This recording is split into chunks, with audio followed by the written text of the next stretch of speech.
noite, galera do MTB 90. A gente está aqui com mais um convidado ao vivo, Alisson Ferreira.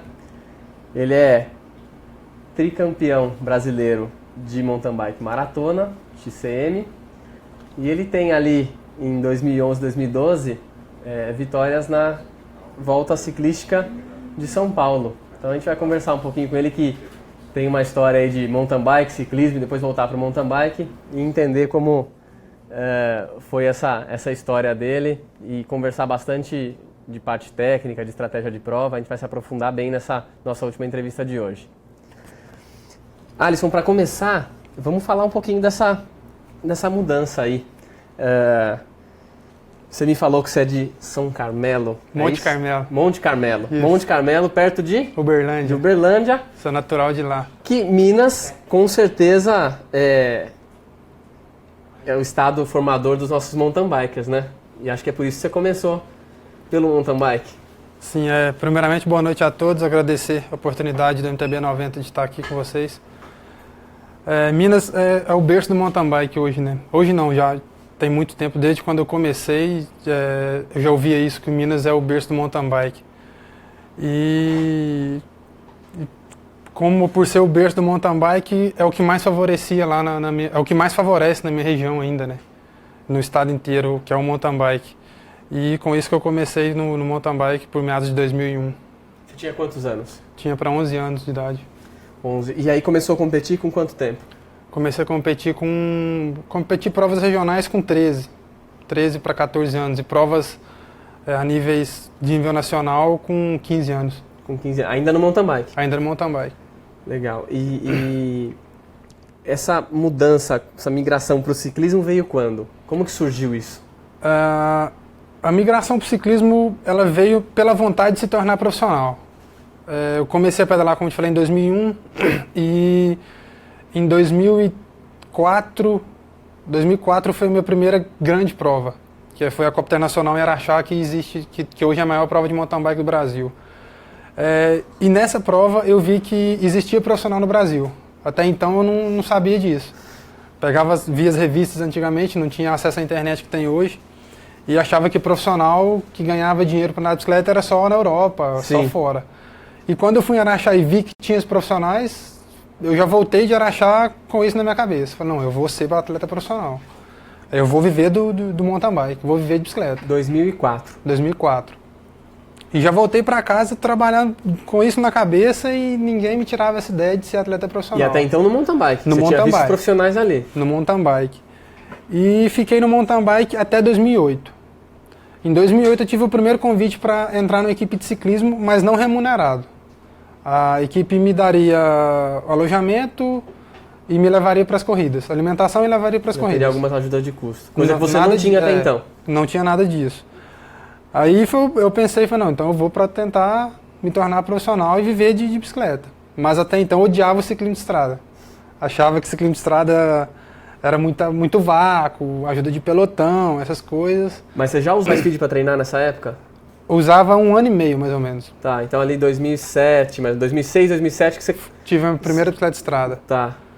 E treinava de mountain bike no asfalto e competia algumas provas de mountain bike também, com a bicicleta de mountain bike no asfalto. E aí a de ciclismo era só um complemento de treino mesmo? Isso. Nesse 1 ano e meio antes de fazer a parte do ciclismo, você chegou a competir ciclismo ou não? Competir. Algumas provas regionais, só na região. Mas ainda tinha esse preconceito aí, né? Tinha muito preconceito. E vim aqui para o estado de São Paulo com esse preconceito de ciclismo. Mas eu vim mais pela oportunidade de me tornar profissional, de conviver com gente profissional para aumentar o ritmo de treino, o cargo de treino. Porque lá na minha cidade eu trabalhava e treinava, né? Se o caminho tivesse que ser esse, era esse que você ia fazer para se tornar profissional. Eu queria me tornar profissional, eu queria viver de bicicleta. Eu queria, como a gente fala, sair de casa às 8 da manhã e chegar às 3, 4 da tarde treinando. Isso 2008? 2008. Tive essa experiência em 2008. Voltei para minha casa no final de 2008 e acabei não voltando para a equipe de ciclismo em 2009 por não ser remunerado. Certo. Aí eu já iria fazer 19 anos, então não teria como mais não ter dinheiro, né? Sim. Não consegui me manter, né? E voltei para casa e comecei a trabalhar. E trabalhando voltei só para o mountain bike.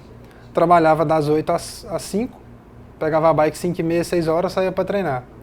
Treinava num circuito dentro da cidade, ou fazia alguma trilha à noite, ou treinava na hora do almoço, treinava na hora que dava. Fiquei 2009 todo assim, competindo só no mountain bike. E em 2010 tive novamente o convite da equipe de ciclismo para voltar, dessa Legal. vez remunerado. Sim, aí já era... Aí já era remunerado. Era o sonho se tornando realidade. Sim, até em casa teve muita briga por causa disso, porque minha mãe não queria de jeito nenhum, que eu já tinha tentado uma vez, não deu certo, ela não queria deixar. Eu trabalhava numa empresa grande na cidade, tinha chance de crescer dentro da empresa, mas acabei largando tudo de novo e vim pro sonho falou mais alto. Sim. Legal. 2010. 2010. Qual equipe? Velo Semi Rio Claro chamava. Tá, Rio Claro. E aí, competiu ali em 2010, foi criando casca aí, porque aí já era sub-23, né? Já era já larga com elite. Na verdade, em 2008 eu já era sub-23. Sim. Quando eu vim em 2008 pro ciclismo, eu já alinhei na elite. E aí já sub-23 já alinha com elite, já né? alinha com Não elite. Tem essa diferença. E aí essa experiência, esse 2010 ali, 2011 você ficou na mesma equipe, Rio Claro? Eu permaneci em Rio Claro por 5 anos, 2010 Tá. até 2014. Ah, legal. Então essas duas vitórias em etapa da volta do estado de São Paulo, 2011, 2012, foi por Rio Claro. Foi por Rio Claro. Você lembra, conta um pouquinho pra gente dessas etapas aí. A primeira em 2011 foi a etapa que chega em Atibaia. A gente largava de Sorocaba e ia para Atibaia, uma etapa de 150 quilômetros. Atibaia. Largava Sorocaba, Atibaia, tá, já sei. A chegada no paralelo em subida. Isso, a chegada em paralelo em subida.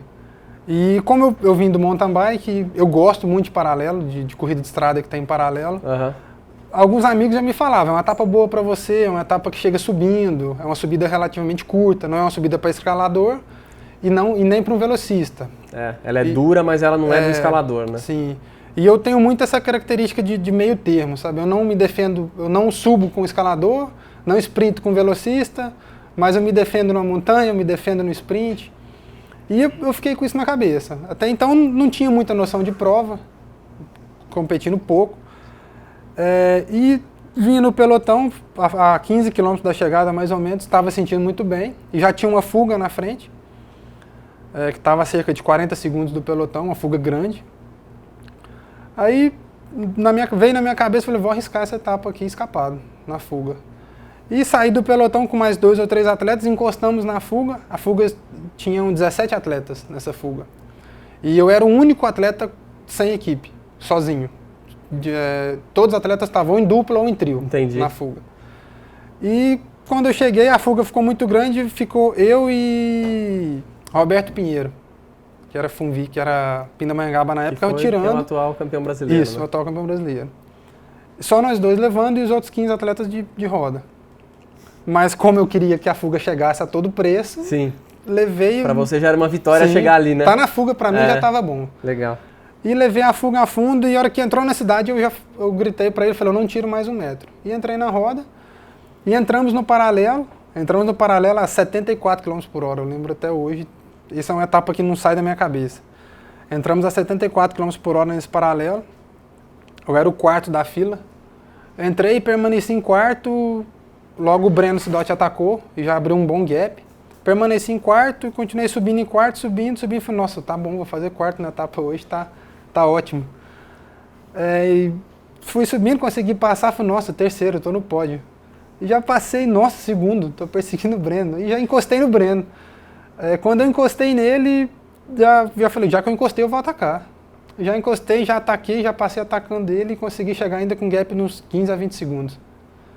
E então já botei a mão na cabeça, lágrimas já escorreu, já chorei. Foi o dia, né? Aí você falou, fiz a escolha certa em estar aqui como profissional. Foi um dos melhores dias da minha vida. Foi assim, a vitória que mais marcou na minha carreira até Legal. hoje foi essa. Não, sem dúvida, sem dúvida. E a volta do estado era uma prova com muita repercussão, né? Sim, tinha muitas equipes estrangeiras, Sim. atletas que já correram no Pro Tour, veio correr também. E 2012 como que foi? 2012 eu ataquei, faltava 35 km para Que chegada. etapa que foi? Foi a etapa de Bauru-São Carlos, 188 km. Eu ataquei logo depois na meta volante. O pelotão trouxe muito forte para a meta e eu vim mais atrás, não disputei a meta. Sprintaram para a meta, a hora que parou... Segurou depois na meta, você bateu. Na verdade, nem ataquei, eu já mantive a velocidade que eu estava. Uhum. Andei por cerca de 3 a 4 km sozinho e veio um atleta, o Renato Seabra, Sim. junto. Aí eu vi que ele estava perseguindo, esperei. Ele já encostou, a gente foi trocando roda até a chegada e eu ganhei dele no sprint. Andamos 35 km escapados. E aí foi pro sprint mesmo. Fomos pro sprint. A gente sabe que nesse mundo aí, no ciclismo e tal, às vezes tem muita negociação, né? Tem muita ali negociação. Tem muita conversa ali, Sim. né? Não, vai pro sprint, não vai, eu ganho, eu faço segundo tá bom, tem toda essa negociação, né? Tem em certas provas, sim, né? Sim. Igual uma prova igual essa, uma etapa de volta assim, é difícil não ter, tem né? essa negociação. É. Já é uma coisa... ganhar uma etapa da volta vale muito. Vale né? muito. E nesse dia eu ganhei etapa e vesti a camisa de líder. Legal, pô, uma super experiência. O famoso né? etapa maglia. Pô, uma super experiência. E aí você ficou lá em Rio Claro até 2014. 14. Então eu tô vendo aqui pela data do seu primeiro campeonato brasileiro de maratona, a mudança já veio com título, né? Já veio com título. Que aí você terminou 2014 no ciclismo e 2015 você foi pro mountain bike. Isso. Voltou pro mountain bike, Voltei pro né? mountain bike. E já em equipe, patrocinado, como é que foi isso? Sim, eu já entrei na Focus. Em 2015 na já entrei na Focus. Legal. Em 2014 eu competi também o Campeonato Brasileiro de Maratona, por Rio Claro. Competi o Brasil Ride, fiz a etapa de Congonhas também, da Copa Internacional. Tudo isso em 2014, mas competindo no ciclismo. Pegava mountain bike no dia da prova só. E quando você terminou 2014, 2005 você voltou, falou, putz, agora é mountain bike, e você ali pela equipe Focus ia ter que encarar algumas provas de cross country. Sim. Como que foi para se adaptar e voltar? Acho que o mais difícil é isso, você fica 5 anos fora, por mais que a prova de maratona você consegue se virar ainda, no cross country o negócio é bem mais complicado, né? Porque a questão técnica e tá andando em circuito técnico o tempo inteiro, conhecer muito mais a bike, isso faz muito mais diferença, né? Faz muita diferença.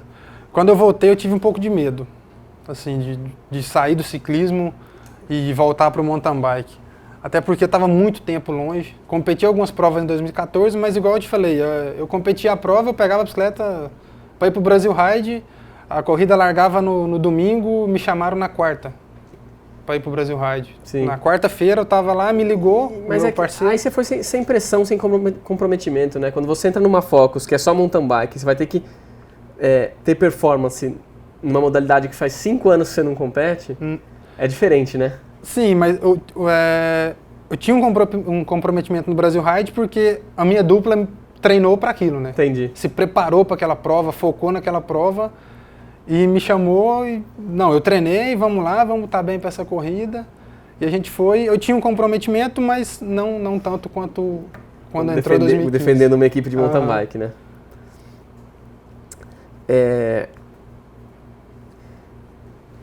Em 2015, com essa mudança e você percebendo que às vezes o cross country não seria aonde você faria a diferença, e sim na maratona, o que você levou dos anos de ciclismo para as provas de maratona?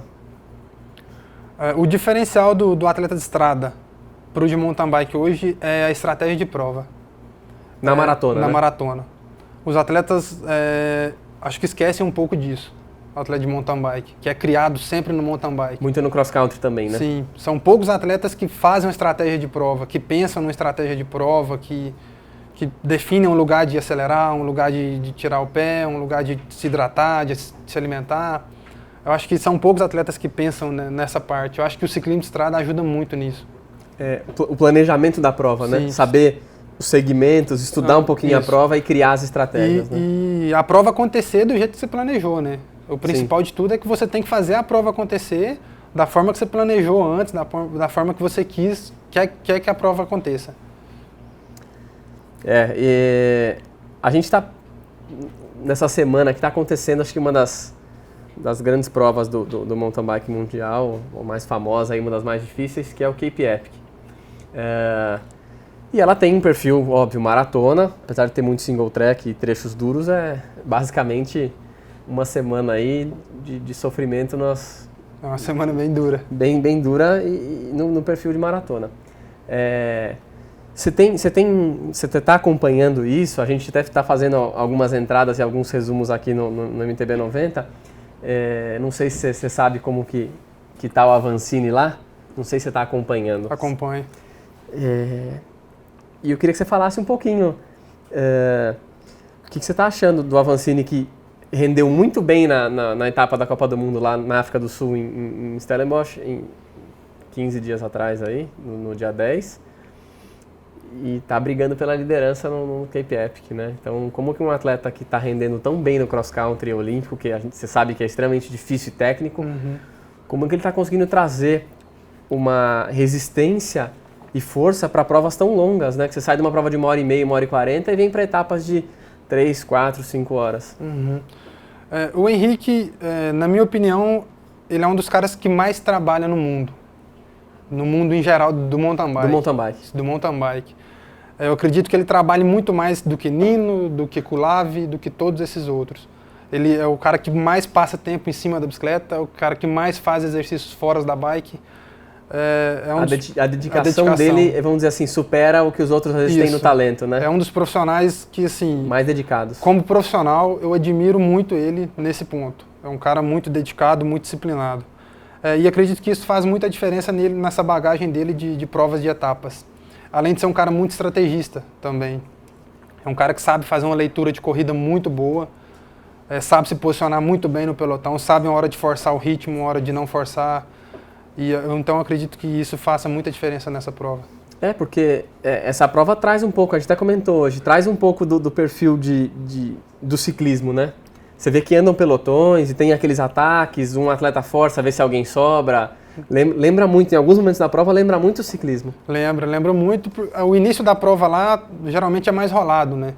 Então se forma um pelotão muito grande. E como tem atletas de muito alto nível, todos os atletas lá são de muito alto nível, anda um pelotão compacto por muito tempo. E anda muito forte. Anda muito forte, então isso faz muita diferença, o posicionamento, a estratégia que ele tem de forçar. E andar em dupla já é uma estratégia totalmente diferente do que andar sozinho, né? Sim, eu costumo dizer que correr em dupla é muito difícil. É muito difícil. É muito difícil.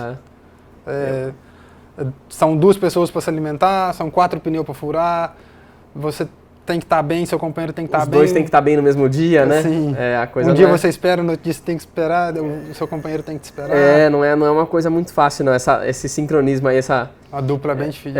Se conhecer. Eu acho que, para quem está perguntando aí e quem quer saber, tem uma vantagem também do Avancini já ter competido junto com o Fumik. Isso tem uma grande vantagem, que os dois já se conhecem muito bem, já fazem parte da mesma equipe há um bom tempo. Tem mais uma pergunta aí, o pessoal do Facebook está começando a interagir aqui, do Thiago Gomes. Ele fala: boa noite a todos. Qual o conselho que o Alisson pode dar para quem está com a autoestima baixa no MTB por conta do custo? É um esporte bem caro. Assim, o atleta amador ele não precisa ter o melhor equipamento. Ele não precisa andar com um grupo de 12 velocidades, com uma coroa só. Ele não precisa ter o melhor pneu que tem, ter a melhor suspensão que tem. Não precisa treinar na chuva, né? Não precisa treinar na chuva. Pode escolher o lugar de treinar. Eu acho que... Pode ter uma bike de estrada bem simples. E planejar as provas que quer competir, né? Pode competir menos, né? Pode competir menos e planejar. Não precisa aparecer uma corrida no próximo final de semana. Não, eu não vou nessa porque eu estou me planejando para competir daqui a 6 finais de semana. E se planeje para isso, né? Guarda um pouco de dinheiro aqui, guarda um pouco ali, pega um apoio aqui, um apoio ali. Eu acho que é isso mesmo. É montar um calendário que vai atender a sua capacidade econômica e saber também essa questão de treinar, né? Não é porque vai todo mundo treinar lá porque choveu o sábado o dia inteiro, vai sair domingo na lama que você precisa ir, porque você precisa sair, vai custar uma revisão. Sim, vai custar uma revisão, a sua corrente vai diminuir. A vida muitos útil, quilômetros dela, o cassete diminui. Tem todas essas coisas envolvidas. Então acho que vale a pena às vezes perder um treino e economizar. Tem mais uma pergunta aí do Júlio César Braga Godoy, perguntando: Alisson, você vai para o Mundial de Mountain Bike Maratona desse ano? Como é que estão os seus planos aí? Está no meu calendário essa prova, fazer o Mundial esse ano. Como objetivo principal eu coloquei o Campeonato Mundial e o Campeonato Brasileiro para esse ano. Legal. Então, brasileiro, você tricampeão brasileiro, vai ficando cada ano mais pesado defender o título, né? Porque cada ano mais difícil. Voltando lá para aquela semelhança do ciclismo, você é o cara a ser marcado. Cada ano mais difícil. Não é? Você já larga com uma bagagem, vou largar com uma bagagem de 3 anos consecutivos, né, da vitória, então... E se você aperta, todo mundo aperta, se diminui, todo mundo diminui. Acaba que, assim, a referência da prova vai ser eu. Vai ficar... Mas, particularmente, eu gosto disso. Legal. Tem mais um vídeo aí, ó. Esse aí é de um campeonato, você que vai falar pra gente, é de um campeonato brasileiro, que você teve um probleminha ali. Queria que você falasse um pouco desse dia aí. Pode ir comentando o vídeo aí, vai falando por cima, aí não tem problema. Esse vídeo ficou pra história. Até foi a estreia dessa bicicleta minha. Eu estava competindo com a outra e chegou essa bicicleta e foi minha primeira prova com ela. Eu não levei nada para essa prova, como alguém tá todo mundo vendo nos meus bolsos aí, não tem nem comida, nem CO2, não levei nada. Tudo que não deve fazer. É um erro, não façam isso, sempre saiam com tudo, com os bolsos cheios. E como podem ver, a prova foi 100% estradas desse jeito aí, então aí é por 2016? Isso não levei nada, 2016. E acabei tendo esse problema aí, fui salvo pelo meu amigo Reginaldo Mariano, que me entregou o CO2. E eu consegui encher o pneu e sair fazendo um contrarrelógio, alucinado, para buscar os adversários. A gente tem esse trecho do... a gente vai acompanhando, daqui a pouco vocês vão ver o desespero que vai dar nele aí para poder resolver o problema. Até comentaram muito da calma e a tranquilidade na hora de fazer o reparo, né? No pneu. E é o que eu falo para todo mundo, que se acontecer isso em alguma prova, para ter calma, fazer com calma, tranquilidade, para fazer uma vez só. Perde tempo uma vez só, né? Perde tempo uma vez só. É isso mesmo. Já aproveita para se hidratar, para se tiver com gel, para tomar um gel, alguma coisa. Esses 10, 15 segundos que você vai perder a mais ali, podem te trazer mais benefício lá na frente. Sim, porque querendo ou não, você faz a troca de pneu, você fala, depois sai num contrarrelógio e tal. Mas enquanto você está ali, a gente está vendo aí o momento... Que ele está parando para fazer a troca e ele está tranquilo, não tem nada de desespero, porque ele fazendo com calma, ele também descansa um pouco, Sim. porque depois ele ia ter que fazer força para compensar o tempo perdido. Então, se ele não se controla e se desespera, não ia resolver em nada, ia só piorar. Às vezes ele não ia conseguir fazer a troca do jeito que deveria ser feita, ia se desgastar para poder retomar aí a prova e buscar o pelotão de novo. Você lembra com quantos quilômetros de prova estava aí mais ou menos? Estava aproximadamente com 38 para 40 quilômetros. E quanto foi a distância dessa prova? 65. Então já estava numa fase crítica, né? Entrando numa fase crítica da prova. E eu já vinha com o pneu furado há muito tempo. Então eu vinha no grupo da frente, já com o pneu furado e foi perdendo pressão, até chegar no ponto de não dar para andar mais. E ele estava com líquido, né? Estava com líquido. Nós saímos numa relação bem pesada ainda, foi um erro também, já devia ter parado. Parou na pesada, devia né? ter mudado a gente viu ali você colocando o CO2 e girando a roda para o líquido, líquido vedar. E aí deu conta.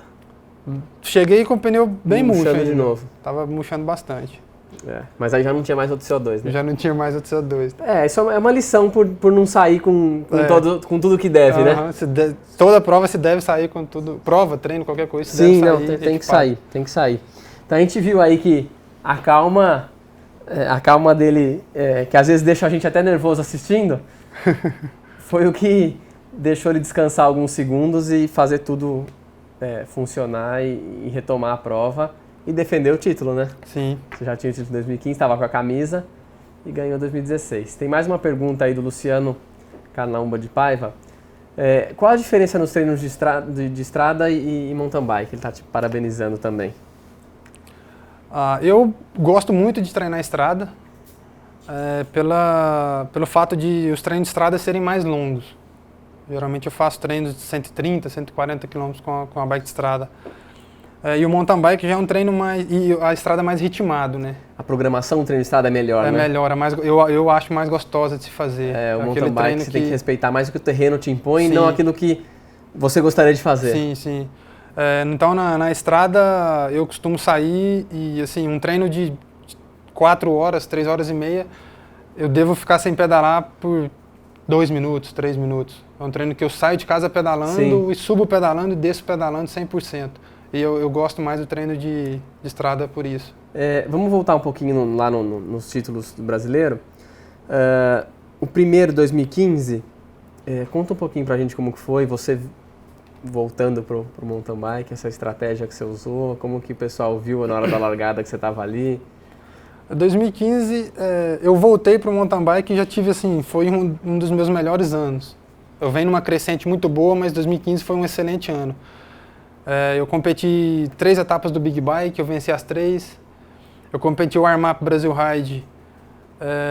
Eu tive uma quebra de corrente no primeiro dia, eu fui o último da geral, o último de todos. Eu consegui me recuperar nos outros dias e acabei terminando em 5º na geral, venci as duas etapas. As 2 etapas. Então tive um ano muito bom. E eu cheguei no Brasileiro assim bem confiante para aquela prova. Estava me sentindo bem, fiz uma preparação muito boa. E alinhei, decidido a fazer uma corrida muito boa. Uma boa prova, mas ainda sem aquela pretensão do título, né? Isso, ainda meio que falando, não, acho que é muito para mim ainda. Um top 5 ou um top 3 já seria... Um top 3 estaria de muito bom tamanho. Então, te surpreendeu também? Me surpreendeu, como eu estou te falando, antes da largada.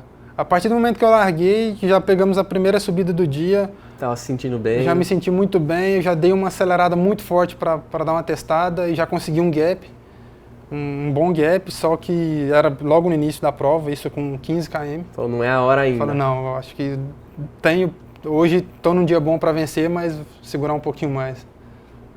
E essa prova até foi de surpresa para todo mundo, que a prova todo mundo se programou para 89 km de prova. Eu ataquei no quilômetro 47, contando com os 89.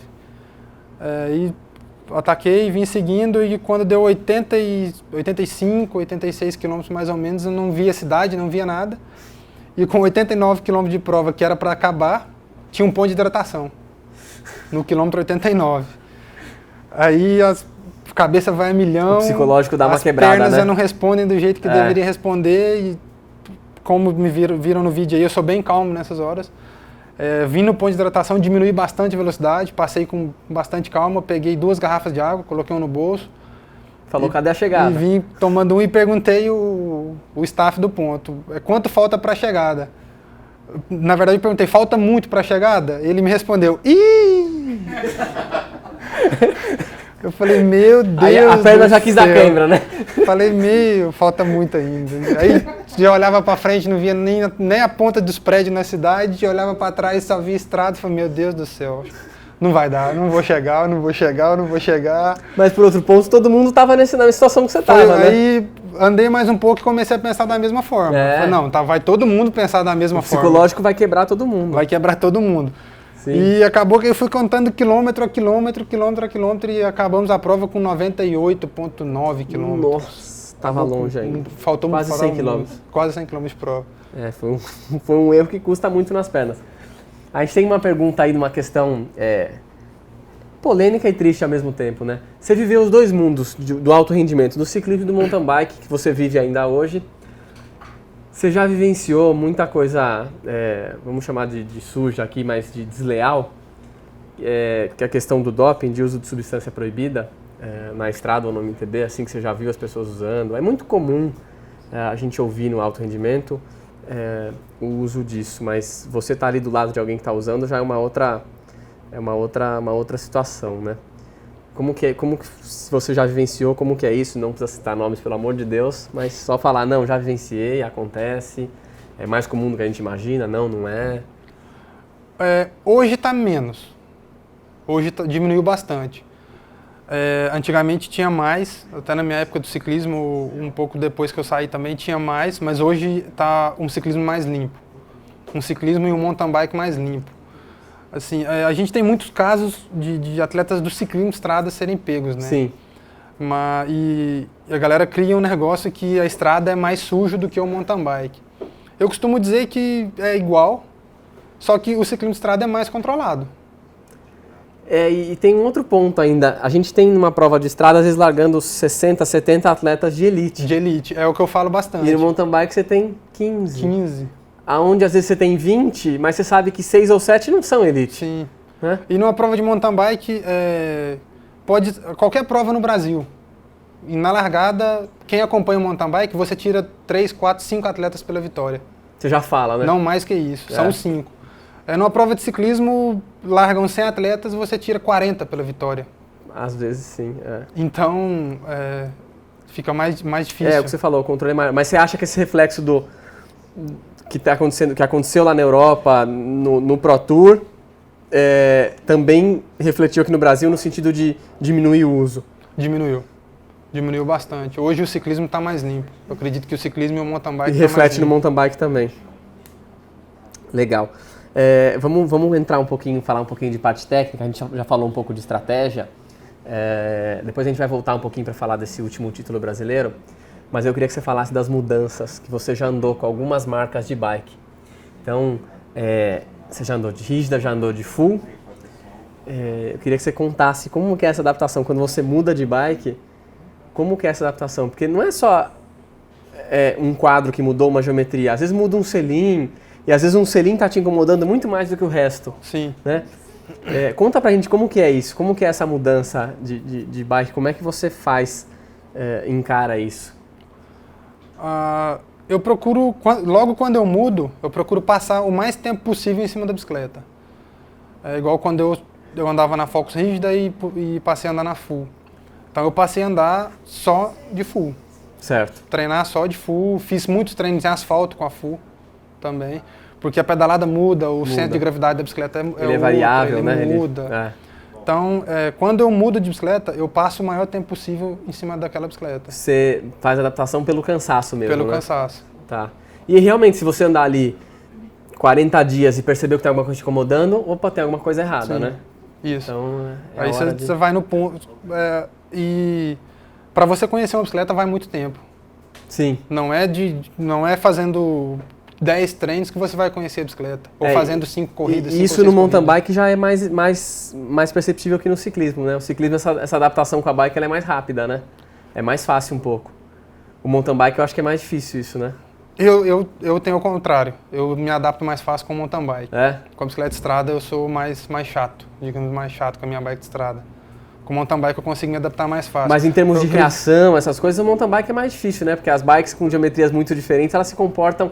Você percebe na terra e subida é muito mais diferente do que no ciclismo, né? O ciclismo é mais o posicionamento da bicicleta. Acho que pelo fato de o que você falou, às vezes em 140 km você pedalou 135, qualquer mínima diferença você sente a pedalada não tá redonda. O ciclismo é mais o ajuste da bicicleta, né? Sim. Já no mountain bike você consegue ter mais essa diferença de um quadro para o outro, de um pneu para o outro, a calibragem de pneu, um selim que te incomoda mais. Tem muita coisa que dá pra... O mountain bike é mais complexo, né? É mais complexo. Mudança de terreno, calibragem de suspensão, uma série de legal. coisas. A gente vai fazer um pequeno intervalo e na sequência a gente volta falando do último título dele, brasileiro, de 2017. A gente está de volta aqui e vamos falar do título de 2017 do Alisson. Conta um pouquinho da prova. 2017 foi uma prova bem dura, assim. Foi até uma prova que eu tive que usar muito da estratégia de prova, de acelerar, de não acelerar, que foi uma prova que eu não me senti nos meus melhores dias. Eu fiz uma preparação muito boa para ela, mas talvez pelo nervosismo de defender o primeiro título, acho que pesou um pouco no dia da prova. Usei muito da estratégia de acelerar, de não acelerar, e usamos muito de equipe, que eu competi com o meu parceiro de equipe, o Alisson também, que a gente estava junto na Fox. Até chegamos no sprint. Esse foi 2017? 2017. Viemos pro sprint e foi até um sprint que não teve combina. Não teve jeito de... Veio batendo o guidão. Veio pro estouro mesmo e quem tem mais chora menos e foi bem apertado assim. Mas foi uma das provas que mais valeu pro aprendizado. Assim, é uma prova que eu levo para a vida inteira como aprendizado. Questão de estratégia, né? Mesmo num dia ruim, se você usar a cabeça, você... Mesmo num dia ruim, saber fazer uma leitura boa de corrida, saber hidratação, alimentação durante a prova. Se posicionar, né? Se posicionar no pelotão. Ir para frente no momento certo ou não ir para frente, deixar o ritmo mais fraco no momento mais crítico. Para favorecer quando você você não está num dia tão bom, levar a prova mais... Então, foi uma das provas que mais tive de aprendizado assim, na minha carreira. Outra coisa que acho que é uma dúvida do pessoal, a gente já vai voltar nessa questão dessa prova que você fez na Colômbia, para falar um pouquinho dela. Para maratona, a relação de marcha, você usando um só na frente, uma coroa só, acaba entrando bem na estratégia isso também, né? Porque fica um pouco limitado. Você tem 10,50, mas dependendo da subida que pegar, mesmo que seja um trecho curto, ou a descida, faltou marcha, perdeu o pelotão, dançou. Isso, até a relação de marchas influencia muito. Muito para quem é um cara muito estrategista. Sim. É uma subida muito técnica, se você tem uma relação mais leve, você pode ditar o ritmo num ritmo mais leve e forçar os adversários a andarem mais trancado, né? A fazerem gastando mais força, energia, gastando né? mais energia pra se manter junto. Enquanto você está rodando mais. Ou se você tem uma relação de marchas mais pesada, você pode acelerar muito o ritmo descendo, fazendo com que eles giram mais o pedal, né? Isso trabalha a frequência cardíaca mais alta, te dá um desgaste mais muito rápido. maior, Então isso conta muito, você saber fazer esse tipo de troca de relação de marchas para a prova. E como é que você faz essa escolha? Porque o cross country, você tem os dias de reconhecimento, você vai lá, muda a configuração e tal. Como que funciona isso no maratona? Porque você não consegue reconhecer 100% do percurso. Vai pela altimetria? Confia na altimetria? Confia na altimetria. Monta a estratégia em cima da altimetria. Monta pela altimetria, se você tem um trecho muito longo, depois de um trecho plano, depois de uma descida muito longa. Se você tem uma subida muito longa que você ouviu que é técnica, que não é muito técnica, que é mais rolada, vai muito por isso. Se não conseguir fazer o reconhecimento, vai por isso. E o que você usa normalmente, assim, sua configuração padrão? Hoje, de relação? Eu tô com 38 com a 10,50, que é a relação que eu vou usar na temporada. Para competir e para treinar com a 38, 10,42. Certo. É uma configuração aí, para quem tá acostumado, quem vê as bikes, é dificilmente você achar uma bike na loja com 38 na frente. Vai achar muito 32, 34, raramente um 36. Mas é o que a gente falou, para maratona, um 36 vai faltar marcha, né? O 36 depende do lugar, você falta marcha. Estoura de giro. Então o 38 realmente faz mais sentido. O 38 com a 50 também vai bem. Dá conta, né? Dá conta. Se você tiver num dia bom, dá conta. É o que você falou, né? O dia faz a diferença. Até isso, né? Sim. Às vezes você tá num dia bom, mas com a relação de marcha errada. Já é uma corrida. E você não pode perder uma corrida por isso, né? Se você tá num dia bom, você tem que vencer a corrida. Não tem conversa. Ou perder porque o cara foi melhor mesmo, Sim. né? Mas você tem que falar, eu fiz o máximo que eu podia fazer e a relação não me atrapalhou, enfim. A calibragem de pneu, não foram esses fatores que me atrapalharam. Tem que perder a corrida por físico, não pode ser por um equipamento. Sim. Vamos falar essa prova da Colômbia. Fala um pouquinho dela. La Leyenda. Isso. Como foi essa experiência? Conta um pouco dessa prova. Essa prova foi uma das maiores experiências em prova de etapas que a gente teve, eu e meu parceiro. É uma prova 95% estradão, mas é uma prova extremamente dura. Chegamos a 4.200 de altitude. As etapas subiam em torno de 3.500 metros todos os dias. A etapa rainha subia uns 4.200. E assim, sobe 4.200 em, teoricamente, 50 km, 60. Porque a etapa geralmente era uma subida e uma descida. Era basicamente isso. Então nessa etapa que subimos 4.200, a gente começou a subir no quilômetro 2 e parou de subir no 54. Então foi assim, uma subida não dura, uma subida bem enrolada. Mas a perna vai... Só que subimos por 53 quilômetros, direto. Então, e chegamos a 4.200 de altitude. E aí você chega lá em cima, chegamos com a temperatura de 6 graus e começamos a descer e chegamos embaixo com 33. Então você ainda tem essa diferença Além da falta de ar, tem a diferença de temperatura. Tem a diferença de temperatura. Pegamos 7 graus, 6 graus e pegamos 33 no mesmo dia, na mesma etapa. Então essa prova ficou marcada assim para sempre como... Por essas dificuldades que você nunca tinha passado. Nunca tinha passado por isso. Não teve uma dificuldade técnica na prova, mas a dificuldade de clima e de terreno foi bem difícil. Legal. Tem mais um vídeo pra gente comentar, que esse vídeo fez sucesso aí no YouTube, nas redes sociais. Fala pra gente o que é isso aí, aonde foi, como que tá conhecido esse vídeo? Esse aí a descrição que eu coloquei foi Em Busca da Passada Belga. Foi no warm-up de Botucatu. No terceiro dia, esse daí, a gente já estava com mais ou menos 83 km de prova.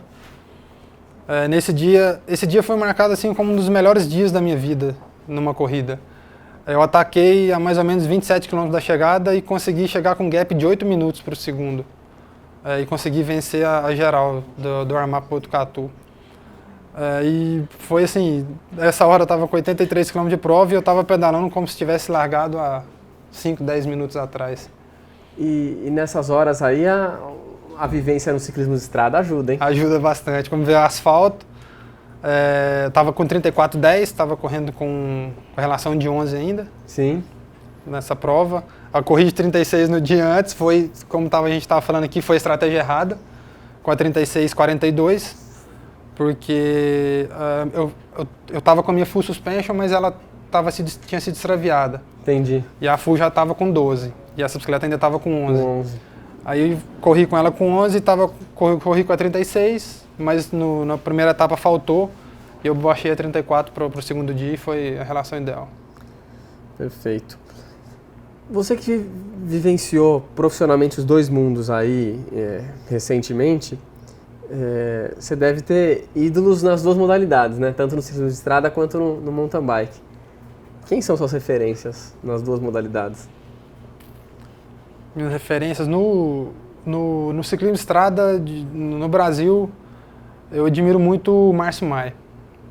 É um cara assim que ele ganhou prova de todo tipo. É muito completo, né? Muito completo. Eu particularmente gosto de atletas assim, mais completos. Que é mais o seu estilo, né? Sim, eu não gosto muito especialista em nada, do cara que foca muito numa coisa, não tirando o mérito de um atleta TCO, de um contrarrelogista, sem chegar nesse ponto.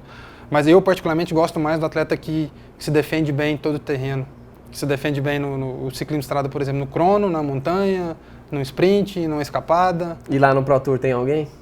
No Pro Tour eu admiro muito o Contador, um atleta que corria muito agressivo.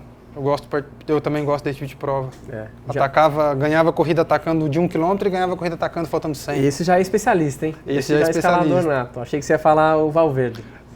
Hoje sou muito fã do Valverde também. Eu gosto mais do Contador ganhava provas de formas diferentes. Sim. Ele ganhava uma prova de montanha atacando no último quilômetro e ganhava uma prova de montanha atacando faltando 100. E vinha rolando escapado em montanhas e montanhas e chegava. E no mountain bike? No mountain bike brasileiro eu gosto muito do Pichard, um atleta que eu até tenho uma imagem dele na minha cabeça. Em 2004, lá em Araxá, na Copa Internacional, que eu vi ele vencer essa prova. Aí ele correu com uma bike bem simples, na época, até mais simples do que a minha. Então, nesse dia, a imagem dele pedalando naquela bicicleta e vencendo aquela prova na Elite ficou marcado na minha cabeça. Era um atleta que quando eu vi isso, eu falei, um dia eu quero competir no mesmo nível que esse cara. É um atleta que me marcou muito. Aí no mountain bike eu gosto muito do Kulave, do estilo do Kulave correr. Sim. Bem agressivo também, um atleta que vai à frente sempre. E na nossa atualidade aqui, o Henrique também, é um cara que eu gosto muito de estar competindo com ele, de ver ele correr por ter esse estilo mais agressivo, assim, de ir sempre à frente da corrida, em qualquer momento vai à frente e acelera o ritmo. Esses caras têm um nível que eles conseguem ditar o ritmo da prova, né? Sim, conseguem fazer, é o que a gente falou, eles conseguem que a prova seja da forma que planejaram. É muito difícil uma prova... Todo mundo tem que se encaixar na estratégia deles, né? No dia que eles estão bem... É um cara que se estiver bem no dia, todo mundo tem que correr em cima da corrida dele. Sim, legal. E hoje, realizando um sonho lá de quando você começou e viver profissionalmente, como que é a sua rotina hoje? É daquela de acordar às 8 da manhã e chegar em casa depois do almoço? É aquilo que você imaginava? Alguns dias sim. Alguns dias é sair cedo e chegar em casa à tarde, no final da tarde. Outros dias é fazer 2 períodos de treino, fazer um treino no período da manhã. Com mais intensidade, muda um pouco o foco. Um treino muito forte de manhã e um treino regenerativo à tarde. Para preparar já para outro dia. Você tem um treinador? Tem alguém que te acompanha? Tem. Você treina com potência? Treino com potência só na estrada. Só na estrada. E você acha que no mountain bike te ajudaria numa estratégia de prova de maratona? Você ter a potência, ele te ajudaria? Sem dúvida. A potência, depois que você acostuma andar na potência, fica muito, muito ruim. Ajuda muito, né? Uhum. E elimina alguns fatores externos, né? Sua potência ali, às vezes, a gente acha que tá de um jeito e não tá. E a potência entrega realmente o que você tá fazendo, né? A potência, ela não mente nunca, né? A frequência, ela mente. A frequência, do dia que você tá bem, ela é uma. Você dormiu mal, já muda a frequência. Ela é outra. A potência não, a potência é 300 watts no calor, no frio, vento, na subida, na descida, exatamente. Em qualquer lugar. É bem interessante isso. Tá nos seus planos aí colocar a potência na mountain bike. Tá Porque nos meus planos. pro cross country eu acho que ele é muito mais um banco de dados, mas para maratona eu acho que é essencial. Sim. É A essencial. maratona conta muito o posicionamento de pelotão, a mudança de estradas, de vento. E até para saber o quanto você economiza quando tá no vácuo, né? Sim.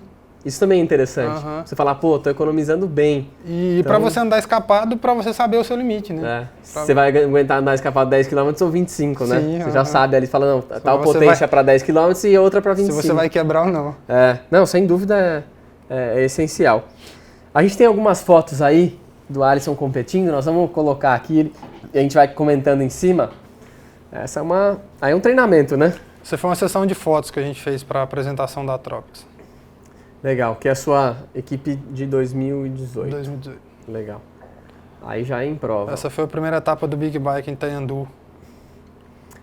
Fala um pouquinho, como é que foi lá? Essa prova para mim foi uma prova bem dura. Uma prova que, como eu falei, já não estava nos meus melhores dias. Então foi uma prova bem sofrida, assim. Eu sofri da largada até a chegada. Foi uma luta constante de cabeça e corpo, de querer vencer a prova, de querer estar sempre ser o mais rápido, mas o corpo não respondia à altura no dia. Às vezes também é um período de treinamento, começo do ano, né? Assim, Sim, ainda não sem tá ritmo de prova. Você falou, seu foco é brasileiro e mundial, então é uma outra é um outro período da preparação, Sim. né? Às vezes o físico não está respondendo mesmo. E tava bem pesado lá, choveu sábado o dia todo. Choveu bastante, ficou tirou bem um pouco pesado. da sua característica vantajosa, que seria uma estrada mais batida, Sim, onde renderia mais, de né? render mais. Fica um deixou o pouco mais terreno pesado, dificulta um pouco. E a questão técnica começa a fazer mais diferença, que também não te favorece. Né? Isso. Tem mais algumas fotos aí, né? Essa Aí, foi essa aí do já- brasileiro de 2015, primeiro brasileiro, lá em Picos, no Piauí. Essa foi a primeira subida do dia. Essa aí você ainda não era o homem a ser marcado. Não, essa foi o primeiro teste do dia, que é a primeira acelerada do dia. Tava se sentindo bem, falou, vou bater aqui pra ver como é que a galera responde. E aí a Essa gente foi a voltando etapa um de pouquinho. Atibaia, Olha lá, voltando um Ciclismo pouquinho pro estrada. ciclismo. A vitória 2011, né? 2011. 2011, lá na volta do estado. Tá aí. De volta pro Essa mountain bike, foi- aí está essa de foi- full, ó. Essa foi de full, essa foi Iron Bike, do ano passado, 2017. 2017? Isso. Esse aí foi o brasileiro também de Picos, 2015. Tá, esse foi bem quente, né? Não muito porque largamos às 7 da manhã. Então Ajudou, então. Ajudou bastante.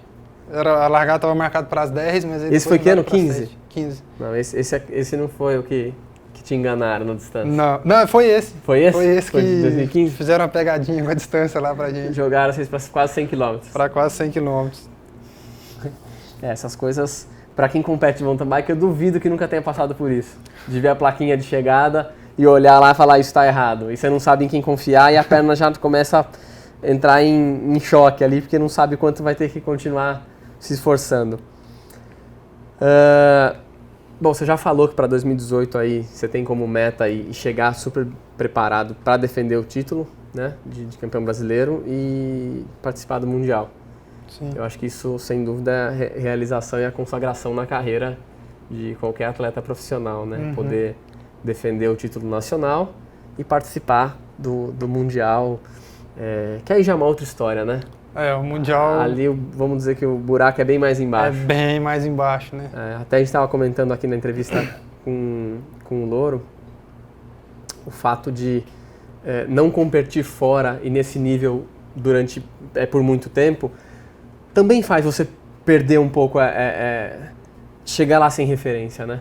Porque aqui você já conhece, você alinhou, você já sabe, tem 1, 2, 3 atletas que eu já sei, eles também vão me marcar, eu vou conseguir ditar o ritmo. Sim. A hora que você chega lá fora, primeira vez, segunda vez, demora muito para você começar a entender como a prova vai acontecer, quem são os atletas principais, quem você vai ter que marcar. Você deixou de ser a referência da prova, Sim. né?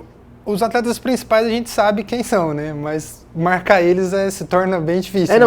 isso que eu estou falando, saber uma coisa, mas às vezes você andar 10 provas junto com esses caras te coloca num outro nível. Sim, sem você dúvida. chegar ali no Mundial, alinhado do lado e falar, eu sei que são aqueles 5. e daqui a pouco você fala, não tô vendo mais os 5. Então... Isso, sem dúvida. O ritmo de prova, o treino é importante, mas o ritmo de prova sem dúvida... Prova é prova, né? Tanto é que ano passado eu tive 62 dias de prova ao longo do ano. Prova é prova, não tem jeito. Contando as provas de etapa. E é o que a gente falou, que fez muito sucesso, o que ajudou muito o Avancini, sem dúvida, foi ter conseguido ficar lá fora, competindo com esses caras, mesmo que ele ainda não tivesse dado esse estalo e esse salto tão grande de performance, era estar lá, correndo a World Cup com os caras e batendo cabeça e largando muito bem, depois sofrendo, e aquilo foi ensinando, né? E fez ele... E a convivência também, né? A convivência dele ali com os atletas da Canon dele, na com época era o Marotti, Fontana e o Fumic, hoje o Marotti, o Fumic, o Fontana. E o Fontana, atleta medalhista olímpico, enfim, e você conviver com um atleta desse e ouvir a experiência que eles têm, é um aprendizado que 10 ou 20 corridas não paga. Não, sem dúvida. Eu queria que você falasse um pouquinho, a gente já vai tocar num outro assunto, mas acho que até para fazer uma introdução, com o cenário do mountain bike hoje, com um representante de peso, tanto no masculino quanto no feminino, como é que você enxerga a evolução? Como que o nosso mountain bike no Brasil tem que tirar proveito disso para que a gente consiga dar uma longevidade para o que o Avancini está fazendo hoje e para o que a Raíza está fazendo também? O principal é a base, né? A gente tem que investir na base. No Brasil é uma coisa que ninguém faz. As marcas não fazem. Geralmente a marca quer um atleta pronto. Ela quer ir lá e pegar um atleta pronto e dar a estrutura que o atleta precisa, paga o seu salário e você não está rendendo mais, eu pego outro atleta pronto. Ninguém se preocupa com a formação de atleta. Com a base. Né? Isso deveria vir do governo, do estadual, federal e também de algumas marcas, né? De investir na base. Até tem um trabalho que o Avancini está fazendo alguma coisa nesse tipo. E aí, já pegando esse gancho, eu vou falar um pouquinho aqui do nosso reality show aí que o MTB 90 está promovendo em parceria com a Specialized, que é o Próximo Pro, que apesar da gente não ser o programa não vai formar um atleta, é diferente de um programa de formação de atletas, mas a gente vai dar a chance dele se aproximar muito e entender como é ser um profissional. Então a gente vai ter os atletas de 16 a 20 anos de idade, podendo ter essa experiência e conhecer e receber muita informação e muitos ensinamentos, até para decidir se é isso mesmo que eles querem, né? Então acho que... o principal de tudo é isso, né? Saber se realmente eles querem isso para a vida Acho que pode ser um choque de realidade ali, o cara cair no mundo e falar, pô, não, é isso que eu quero, ou falar, não é isso realmente foi uma experiência legal que me fez enxergar que não é isso que eu quero para minha vida. Apesar que eu acho que ali vai ser uma oportunidade legal para todo mundo e espero que a gente esteja fazendo um bem aí pro mountain bike brasileiro. E eu não sei se você está acompanhando ou não, como está essa evolução aí, qual que é a nossa proposta. Eu queria que você falasse um pouquinho como é que você enxerga e passar para quem se inscreveu e pode fazer parte, o que deve tomar como lição? Você que acha que gostaria de ter passado por isso, né? Ter uma oportunidade dessa de concorrer e disputar ali com outros atletas para já virar profissional, vamos dizer assim, encurtar um pouco o caminho. Uma oportunidade dessa é tudo que eu queria ter nas minhas categorias de base, quando eu passei nas categorias de base. Então, se você tem uma oportunidade dessa hoje, dedique 100% a ela, porque uma oportunidade dessa é bem difícil de bater na porta 2 vezes. E se vocês estão fazendo isso por um atleta hoje, se realmente for isso mesmo que o atleta quer, tem que ter dedicação 100% a isso e correr atrás disso. E também acho que é importante a gente deixar claro aqui que o benefício não é só para o campeão, né? Não, para todos que estão no projeto... Eu acho que todo mundo que passar aqueles meses ali junto, vivenciando isso, vão colher os frutos e a gente fala, né? Às vezes a gente vê atletas campeões muito cedo e outros que demoram um pouco mais, né? Então, às vezes o cara que não está escolhido esse ano demora aí mais 2, 3 anos para se estabelecer e vai ser um campeão daqui 3, 4 anos? Eu tenho um projeto também na minha cidade, chama HF Team. Ah, legal. No ano passado chamava HF Focus Team, esse ano não temos mais o vínculo com a Focus. Chama HF Team, que é Alisson Ferreira. Sim. Eu comecei ele em 2016 com 3 atletas e agora ele está com 2. Um atleta de 20 anos e um de 19. Que é um projeto bem pequeno, sim, é mais para eles terem uma motivação a mais para treinar, para se dedicar, para ir para a corrida.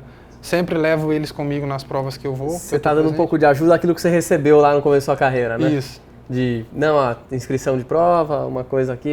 O combustível do meu carro, a despesa para ir para lá, já legal. Não vão pagar. E pegamos alguns patrocínios pessoais na cidade de atleta, de quem pedala. Para uma ajuda ali, né? Para uma ajuda de custo. Mas você acha que... Mas você gostaria de ter um projeto de formação, um projeto de base? Gostaria. A minha ideia é ter um projeto. Você vai migrar para isso. Sim. É que, sem dúvida, uma marca precisa comprar a ideia, né? Sim, a gente... Não dá para fazer isso sozinho. De dinheiro, né? Não dá para tentar abraçar tudo sem ter a estrutura devida. Mas a minha ideia é ter um projeto, trabalhar com atletas de base, de júnior e sub-23, e que para construir eles mesmo e para entrar na sub-23. Para dar essa oportunidade, né? Sim, que você batalhou. Mas você tive. teve um pouco até de oportunidade, né? Acho que as portas se abriram nos momentos certos. Sim. Antes de eu ir para ciclismo em 2008, assim, a gente passou muito perrengue para ir em competições, para estar competindo. Pegava um pouco de dinheiro com a minha mãe, um pouco de dinheiro com o meu padrasto em casa, e ganhava um dinheiro na corrida e já servia para ir para outra prova. E assim vai, né? Ia dessa forma. Acho que é a dificuldade de muitos aí, sim, né? Mas aí, graças a Deus, conseguimos passar bem essa fase e conseguir realizar o sonho de moleque de se tornar profissional. Legal. Eu queria deixar aqui agora, a gente já está chegando no final da entrevista, queria deixar você à vontade para agradecer aí seus patrocinadores, ou os amigos aí que estão assistindo, que você está sabendo, pode agradecer, que depois eu já vou encerrar. Obrigado aí a todos os meus amigos aí pela força, pelas mensagens que estão mandando aí. Agradecer aos meus patrocinadores, a Tropics, por confiar no meu trabalho, aos meus patrocinadores que eu já tive também, a Focus, que também eu sou muito grato a ela por me dar a oportunidade de voltar ao mountain bike, de fazer o que eu mais amo na vida, que é andar de bicicletas. E é isso, é só agradecer a todos pelo apoio, agradecer o carinho de todo mundo aí, obrigado a todo mundo que está assistindo. Alisson, foi um prazer receber você aqui. Igualmente. Espero que a gente possa receber você de novo com mais um título aí, com mais história para contar. Vamos trabalhar muito para isso. Pessoal, queria agradecer a presença de vocês aí, todo mundo que acompanhou. Curte aí a página, nosso canal lá no YouTube, vai lá, se inscreve. Tem o Instagram também, que é legal para acompanhar algumas coisas que a gente vai colocando, até algumas prévias do que vão acontecer nas próximas semanas. E queria agradecer a gente nessa nova grade de horário. Acho que a repercussão foi muito boa, a interação com todo mundo foi legal. E semana que vem a gente está de volta aí com mais atletas e engrandecendo o nosso esporte. Eu agradeço a todos. Uma boa noite.